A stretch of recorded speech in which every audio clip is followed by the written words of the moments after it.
ഇസ്രയേലിൽ രാജാവില്ലാതെ ആ കാലത്ത് എഫ്രയീം മലനാട്ടിൽ ഉൾപ്രദേശത്ത് വന്നു പാർത്തിരുന്ന ഒരു ലേവ്യനുണ്ടായിരുന്നു. അവൻ യഹൂദയിലെ ബെത്ലഹേമിൽ നിന്നൊരു വെപ്പാട്ടിയെ പരിഗ്രഹിച്ചു. അവന്റെ വെപ്പാട്ടി അവനോട് ദ്രോഹിച്ചു വ്യഭിചാരം ചെയ്ത് അവനെ വിട്ട് യഹൂദയിലെ ബെത്ലഹേമിൽ തന്റെ അപ്പന്റെ വീട്ടിൽ പോയി 4 മാസത്തോളം അവിടെ പാർത്തു. അവളുടെ ഭർത്താവ് പുറപ്പെട്ട് അവളോട് നല്ല വാക്ക് പറഞ്ഞ് കൂട്ടിക്കൊണ്ടുവരുവാൻ അവളെ അന്വേഷിച്ചു ചെന്നു. അവനോടുകൂടെ ഒരു ബാല്യക്കാരനും 2 കഴുതയും ഉണ്ടായിരുന്നു. അവൾ അവനെ തന്റെ അപ്പന്റെ വീട്ടിൽ കൊണ്ടുപോയി. യുവതിയുടെ അപ്പൻ അവനെ കണ്ടപ്പോൾ അവന്റെ വരവിങ്കൽ സന്തോഷിച്ചു. യുവതിയുടെ അപ്പനായ അവന്റെ അമ്മായിയപ്പൻ അവനെ പാർപ്പിച്ചു. അങ്ങനെ അവൻ 3 ദിവസം അവനോടുകൂടെ പാർത്തു. അവർ തിന്നുകുടിച്ച് അവിടെ രാപാർത്തു.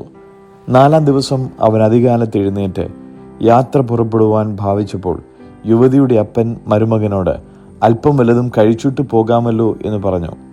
അങ്ങനെ അവർ ഇരുന്ന് 2 പേരും കൂടെ തിന്നുകയും കുടിക്കുകയും ചെയ്തു. യുവതിയുടെ അപ്പൻ അവനോട് ദയ ചെയ്ത് രാപാർത്ത് സുഖിച്ചുകൊള്ളുക എന്ന് പറഞ്ഞു. അവൻ പോകേണ്ടതിന് എഴുന്നേറ്റപ്പോൾ അവന്റെ അമ്മാവിയപ്പൻ അവനെ നിർബന്ധിച്ചു. ആ രാത്രിയും അവൻ അവിടെ പാർത്തു.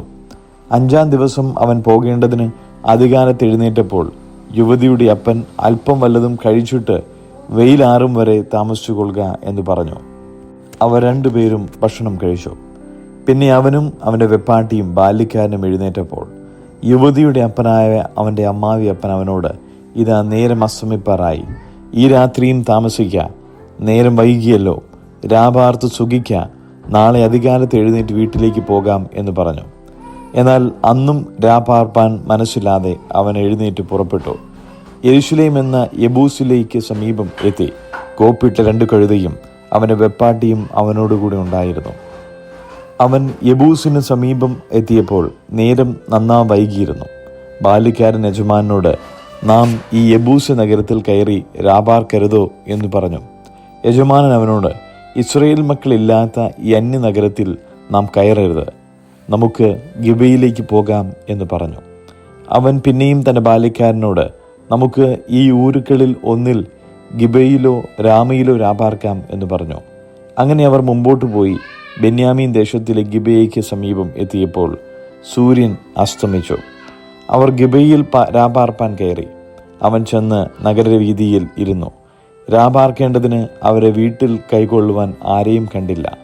അനന്തരം ഇതാ ഒരു വൃദ്ധൻ വൈകുന്നേരം വേല കഴിഞ്ഞിട്ട് വയലിൽ നിന്ന് വരുന്നു. അവൻ എഫ്രയീം മലനാട്ടുകാരനും ഗിബയിൽ വന്ന് രാപാർക്കുന്നവനും ആയിരുന്നു. ആ ദേശക്കാരോ ബെന്യാമീനർ ആയിരുന്നു. വൃദ്ധൻ തല ഉയർത്തി നോക്കിയപ്പോൾ നഗരവീതിയിൽ വഴിയാത്രക്കാരനെ കണ്ടു. നീ എവിടെ നിന്ന് വരുന്നു, എവിടേക്ക് പോകുന്നു എന്ന് ചോദിച്ചു. അതിനവൻ ഞങ്ങൾ യഹൂദയിലെ ബെത്ലഹേമിൽ നിന്ന് എഫ്രയീം മലനാട്ടിൽ ഉൾപ്രദേശത്തേക്ക് പോകുന്നു. ഞാൻ അവിടുത്തുകാരൻ ആകുന്നു. ഞാൻ യഹൂദയിൽ ബെത്ലഹേമിനോളം പോയിരുന്നു. ഇപ്പോൾ യഹോവയുടെ ആലയത്തിലേക്ക് പോകുകയാകുന്നു. എന്നെ വീട്ടിൽ കൈക്കൊള്ളുവാൻ ഇവിടെ ആരുമില്ല. ഞങ്ങളുടെ കഴുതകൾക്ക് വൈക്കോലും തീനുമുണ്ട്.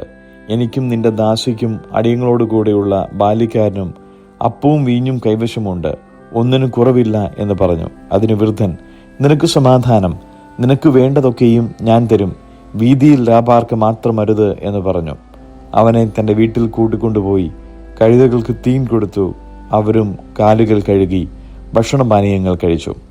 ഇങ്ങനെ അവർ സുഖിച്ചുകൊണ്ടിരിക്കുമ്പോൾ പട്ടണത്തിലെ ചില നീചന്മാർ വീട് വളഞ്ഞ് വാതിലിന് മുട്ടി, നിന്റെ വീട്ടിൽ വന്നിരിക്കുന്ന പുരുഷനെ പുറത്തു കൊണ്ടുവാ, ഞങ്ങൾ അവനെ ഭോഗിക്കട്ടെ എന്ന് വീട്ടുടയവനായ വൃദ്ധനോട് പറഞ്ഞു.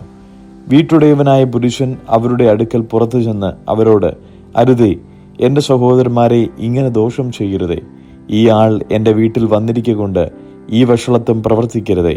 ഇതാ കന്യകയായ എൻ്റെ മകളും ഇയാളുടെ വെപ്പാട്ടിയും ഇവിടെയുണ്ട്. അവരെ ഞാൻ പുറത്തു കൊണ്ടുവരാം. അവരെ എടുത്ത് നിങ്ങൾക്ക് ബോധിച്ചതുപോലെ അവരോട് ചെയ്യുവിൻ. ഈ ആളോടോ ഈ വക വഷളത്വം പ്രവർത്തിക്കരുതേ എന്ന് പറഞ്ഞു. എന്നാൽ അവർ അവനെ കൂട്ടാക്കിയില്ല. ആകയാൽ ആ പുരുഷൻ തന്റെ വെപ്പാട്ടിയെ പിടിച്ച് അവളെ അവരുടെ അടുക്കൽ പുറത്താക്കി കൊടുത്തു. അവർ അവളെ പുണർന്നു. രാത്രി മുഴുവൻ പ്രഭാതം വരെ അവളെ ബലാത്കാരം ചെയ്തു. നേരം വെളുപ്പാറായപ്പോൾ അവളെ വിട്ടുപോയി. പ്രഭാതത്തിങ്കൽ സ്ത്രീ വന്ന് തന്റെ യജമാനൻ പാർത്ത ആ പുരുഷന്റെ വീട്ടിൻ വാതിൽക്കൽ വീണുകിടന്നു.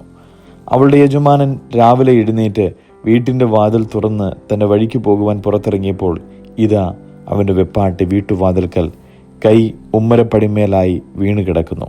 അവൻ അവളോട്, എഴുന്നേൽക്ക, നാം പോക എന്ന് പറഞ്ഞു. അതിന് മറുപടി ഉണ്ടായില്ല.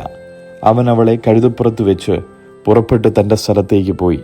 വീട്ടിലെത്തിയ ശേഷം ഒരു കത്തിയെടുത്ത് അംഗമംഗമായി തൻ്റെ വെപ്പാട്ടിയെ 12 ഖണ്ഡമായി വിഭാഗിച്ച് ഇസ്രായേലിലെ സകല ദിക്കുകളിലും കൊടുത്തയച്ചു.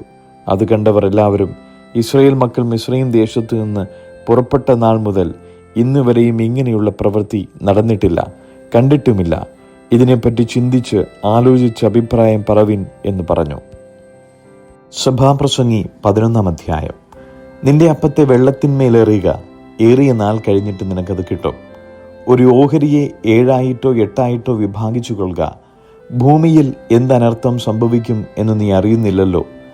മേഘം വെള്ളം കൊണ്ട് നിറഞ്ഞിരുന്നാൽ ഭൂമിയിൽ പെയ്യും.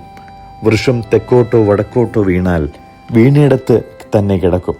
കാറ്റിനെ വിചാരിക്കുന്നവൻ വിതയ്ക്കുകയില്ല, മേഘങ്ങളെ നോക്കുന്നവൻ കൊയ്യുകയുമില്ല. കാറ്റിൻ്റെ ഗതി എങ്ങോട്ടെന്നും ഗർഭിണിയുടെ ഉദരത്തിൽ അസ്ഥികൾ ഉരുവായി വരുന്നതും എങ്ങനെയെന്നും നീ അറിയാത്തതുപോലെ സകലവും ഉണ്ടാക്കുന്ന ദൈവത്തിൻ്റെ പ്രവൃത്തികളെ നീ അറിയുന്നില്ല. രാവിലെ നിന്റെ വിത്ത് വിതയ്ക്ക, വൈകുന്നേരത്ത് നിന്റെ കൈ ഇളച്ചിരിക്കരുത്.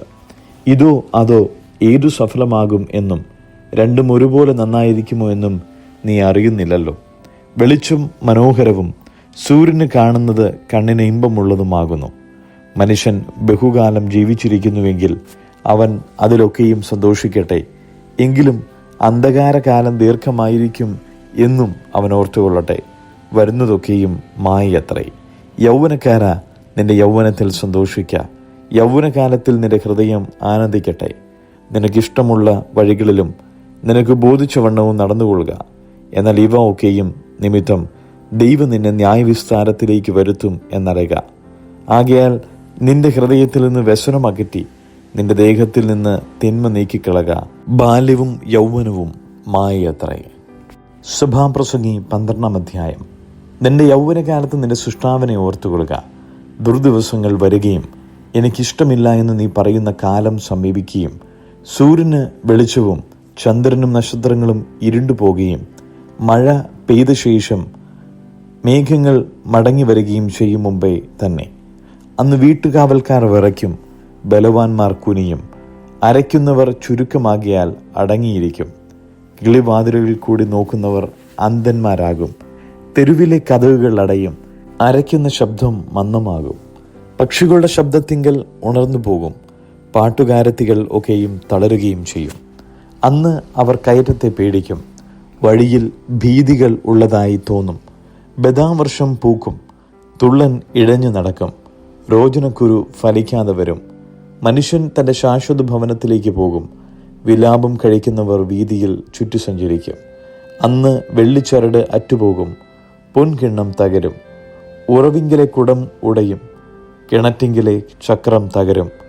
പൊടി പണ്ട് ആയിരുന്നതുപോലെ ഭൂമിയിലേക്ക് തിരികെ ചേരും. ആത്മാവ് അതിനെ നൽകിയ ദൈവത്തിൻ്റെ അടുക്കിലേക്ക് മടങ്ങിപ്പോകും. ഹാ മായ, മായ, സകലവും മായയത്രേ എന്ന് സഭാപ്രസംഗി പറയുന്നു. സഭാപ്രസംഗി ജ്ഞാനിയായിരുന്നത് കൂടാതെ അവൻ ജനത്തിന് പരിജ്ഞാനം ഉപദേശിച്ചു കൊടുക്കുകയും ചിന്തിച്ച് ശോധന കഴിച്ച് അനേകം സദൃശവാക്യം ചമയ്ക്കുകയും ചെയ്തു. ഇമ്പമായുള്ള വാക്കുകളും നേരായി എഴുതിയിരിക്കുന്നവയും സത്യമായുള്ള വചനങ്ങളും കണ്ടെത്തുവാൻ സഭാപ്രസംഗി ഉത്സാഹിച്ചു.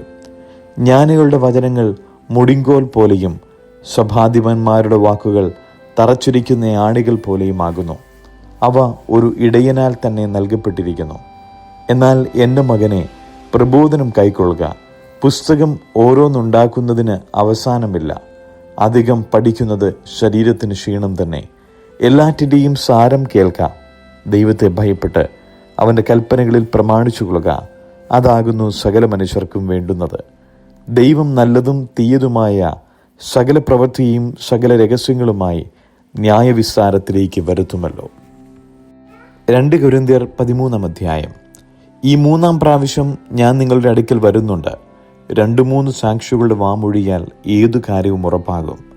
ഞാൻ 2-ാം പ്രാവശ്യം നിങ്ങളുടെ ഇടയിൽ ഇരുന്നപ്പോൾ ഞാൻ വീണ്ടും വന്നാൽ ക്ഷമിക്കുകയില്ല എന്ന് പറഞ്ഞതുപോലെ ഞാനിപ്പോൾ ദൂരത്തിരുന്നു കൊണ്ട് പാപം ചെയ്തവരോടും മറ്റെല്ലാവരോടും മുൻകൂട്ടി പറയുന്നു.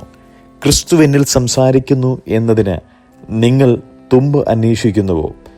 അവൻ നിങ്ങളെ സംബന്ധിച്ചു ബലഹീനനല്ല, നിങ്ങളിൽ ശക്തൻ തന്നെ. ബലഹീനതയാൽ അവൻ ക്രൂശിക്കപ്പെട്ടിട്ടും ദൈവശക്തിയാൽ ജീവിക്കുന്നു. ഞങ്ങളും അവനിൽ ബലഹീനർ എങ്കിലും അവനോട് കൂടെ ദൈവശക്തിയാൽ നിങ്ങൾക്ക് വേണ്ടി ജീവിക്കുന്നു. നിങ്ങൾ വിശ്വാസത്തിൽ ഇരിക്കുന്നുവോ എന്ന് നിങ്ങളെ തന്നെ പരീക്ഷിപ്പിൻ, നിങ്ങളെ തന്നെ ശോധന ചെയ്യുവിൻ. നിങ്ങൾ കൊള്ളരുതാത്തവർ അല്ല എന്ന് വരികിൽ യേശുക്രിസ്തു നിങ്ങളിലുണ്ട് എന്ന് നിങ്ങളെ തന്നെ അറിയുന്നില്ലയോ? ഞങ്ങൾ കൊള്ളരുതാത്തവർ അല്ല എന്ന് നിങ്ങൾ അറിയുന്നു എന്ന് ഞാൻ ആശിക്കുന്നു. നിങ്ങൾ ഒരു ദോഷവും ചെയ്യാതിരിക്കേണ്ടതിന് ഞങ്ങൾ ദൈവത്തോട് പ്രാർത്ഥിക്കുന്നു. ഞങ്ങൾ കൊള്ളാകുന്നവരായി തോന്നേണ്ടതിനല്ല, ഞങ്ങൾ കൊള്ളരുതാത്തവർ എന്ന പോലെ ഇരുന്നാലും നിങ്ങൾ നന്മ ചെയ്യേണ്ടതിന് അത്രേ. സത്യത്തിന് അനുകൂലമല്ലാതെ സത്യത്തിന് പ്രതികൂലമായി ഞങ്ങൾക്കൊന്നും കഴിവില്ലല്ലോ. ഞങ്ങൾ ബലഹീനരും നിങ്ങൾ ശക്തരുമായിരിക്കുമ്പോൾ ഞങ്ങൾ സന്തോഷിക്കുന്നു. നിങ്ങളുടെ യഥാസ്ഥാനത്തിനായി തന്നെ ഞങ്ങൾ പ്രാർത്ഥിക്കുന്നു. അതുനിമിത്തം ഞാൻ വന്നെത്തിയാൽ ഇടിച്ചു കളവാനല്ല, പണിവാനത്രേ കർത്താവ് തന്ന അധികാരത്തിന് തക്കവണ്ണം ഖണ്ഡിതം പ്രയോഗിക്കാതിരിക്കേണ്ടതിന് ദൂരത്തുനിന്ന് ഇതെഴുതുന്നു. തീർച്ചയ്ക്ക് സഹോദരന്മാരെ, സന്തോഷിപ്പിൻ, യഥാസ്ഥാനപ്പെടുവിൻ, ആശ്വസിച്ചുകൊള്ളുവിൻ, ഏക മനസ്സുള്ളവരാകുവിൻ, സമാധാനത്തോടെ ഇരിപ്പിൻ. എന്നാൽ സ്നേഹത്തിൻ്റെയും സമാധാനത്തിൻ്റെയും ദൈവം നിങ്ങളോട് കൂടെയിരിക്കും. വിശുദ്ധ ചുംബനം കൊണ്ട് അന്യോന്യം വന്ദനം ചെയ്യുവിൻ. വിശുദ്ധന്മാർ എല്ലാവരും നിങ്ങൾക്ക് വന്ദനം ചൊല്ലുന്നു. കർത്താവായ യേശുക്രിസ്തുവിന്റെ കൃപയും ദൈവത്തിന്റെ സ്നേഹവും പരിശുദ്ധാത്മാവിന്റെ കൂട്ടായ്മയും നിങ്ങളെല്ലാവരോടും കൂടെ ഇരിക്കുമാറാകട്ടെ.